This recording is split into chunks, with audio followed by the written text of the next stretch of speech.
datang di Kriwil Life, ngobrolin kesehatan bareng aku, Bidan Kriwil. Hari ini kita akan ngobrolin soal food neophobia. Apa sih food neophobia itu? Apa bedanya dengan picky eater dan GTM?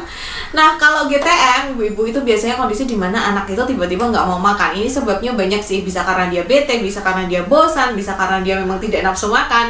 Kalau picky eater itu adalah kondisi dimana anak pilih-pilih makanan, baik itu makanan baru maupun makanan lama yang dia tidak menyukai rasanya. Nah, sedangkan food neophobia itu adalah kondisi di mana anak takut dan tidak mau mencoba makanan baru yang belum pernah dia coba sebelumnya. Nah, biasanya food neophobia ini terjadi pada rentang usia 2-6 tahun dan dialami 50-75% anak. Jadi ini sebenarnya merupakan kondisi yang wajar. Food neophobia ini dipercaya merupakan salah satu bentuk mekanisme pertahanan diri anak, karena kan anak itu memang dia lebih sensitif, kemudian dia baru mengenal lingkungan ya, jadi memang dia tuh lebih berhati-hati.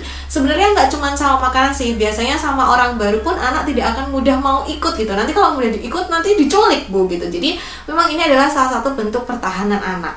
Lantas gimana nih kalau seandainya anak itu mengalami food neophobia? Jadi setiap dia dikenalkan makanan yang baru, tekstur yang baru, rasa yang baru, dia menolak terlebih dahulu. Apa yang harus kita lakukan?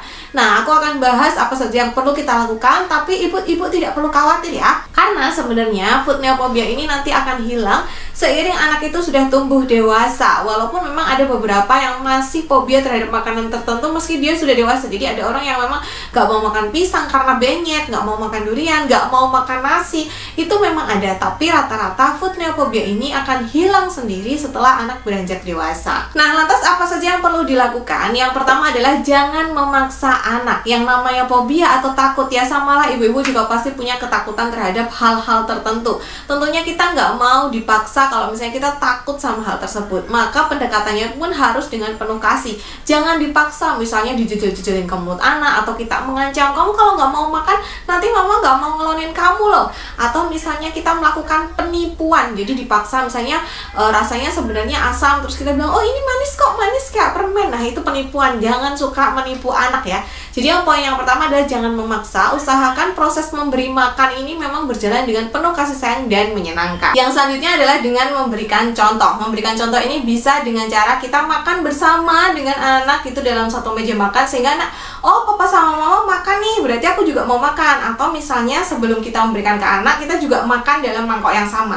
Misalnya kita mau kasih kentang rebus gitu ya, nah kita juga makan kentang rebusnya, terus ini mama makan, coba kamu juga makan. Nah, bisa seperti itu, sehingga anak akan melihat bahwa oh mama aja doyan, mama aja makan, berarti ini makanan yang enak dan menyenangkan, sehingga aku juga akan makan, seperti itu. Lalu yang selanjutnya adalah mengkreasikan makanan, baik itu dari bentuknya, dari teksturnya, dari cara memasaknya gitu ya. Karena anak itu cenderung kadang memilih makanan itu berdasarkan warna. Misalnya mau minuman yang warnanya pink, mau makanan yang bentuknya kelinci gitu. Jadi itu bisa kita manfaatkan tuh.